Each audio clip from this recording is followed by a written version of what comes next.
So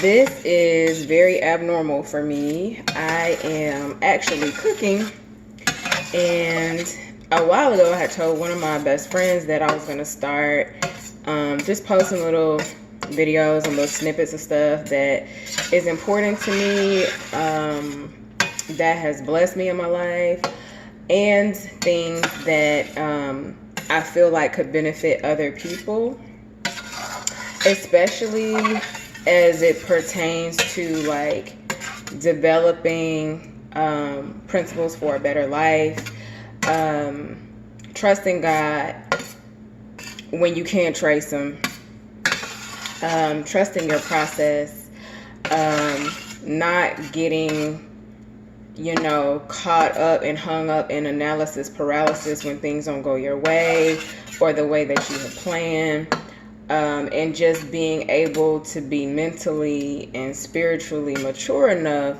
to execute those principles in a timely fashion.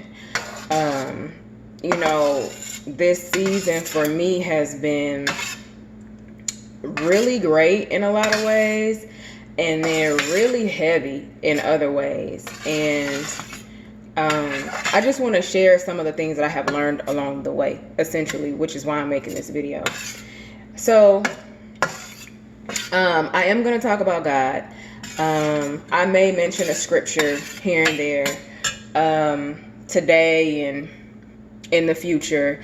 I am a godly woman, but I am by no means perfect. And I am definitely a work in progress. I fight every day to be more like Christ, and sometimes I succeed and sometimes I fail miserably.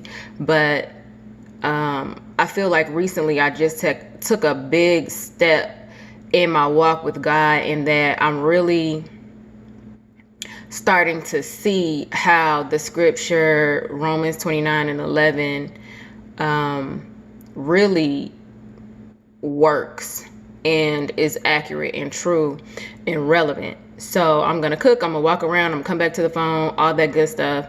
I'm not a professional.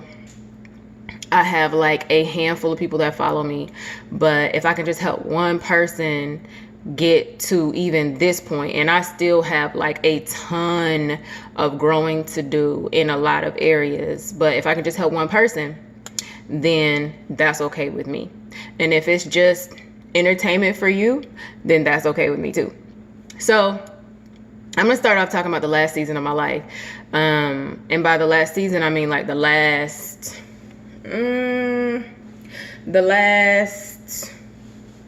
almost 2 years.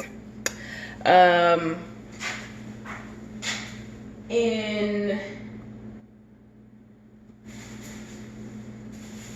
think it was April of 2017. I left work around 7 o'clock in the morning, and a young lady sped into oncoming traffic, and I hit her on the driver's side. And I knew, clearly, if you're speeding into oncoming traffic, it's not my fault. But I remember in that moment, I was just like, please, God, don't let me kill her, because I was going to hit her on the driver's side in the front. So I hit her. And lo and behold, she's the one who caused the accident, and she was fine. And I ended up having to go to the hospital, like just left work and ended up right back at work in the ER. And I went because like my chest was hurting, my back was hurting, the airbags had deployed in my truck, and that stuff is no joke. Like, for those of you that have been in an accident, it hurts. So anyway, I went to the ER and I was fine. I just ended up having to go to physical therapy for quite some time, but that's neither here nor there. I was driving my truck when I got into this wreck, and for those that know me, like really personally, y'all know how I felt about that little truck. For those that don't know me, I used to drive a 2002 Toyota Highlander, and I love that car. Everybody else was, and I'm talking about, I drove a 2002 in 2017 and was proud of it. That was my baby. I love my car. That was the first car that I was able to get in my name. You know, I paid the down payment on my own, like all of that. And so I love that car. I was very attached to it. And it wasn't that, you know, it was a Mercedes or, you know, an Audi or Lexus or whatever, because it clearly was not. But it was to me because it was mine. So I was very, very attached to it. And when, you know, law enforcement and Nashville Fire Department came to the scene, they were like, you know, her car is pretty much okay, but it looks like yours is totaled. I was so hurt because I loved that car, and I never wanted a new car. I was fine with what I had. I was perfectly happy with my car. And to me, like, losing my car was like a death. Like, of course I'm exaggerating, but that's how I felt about it because it was mine.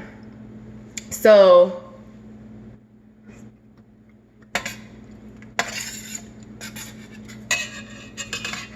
ultimately,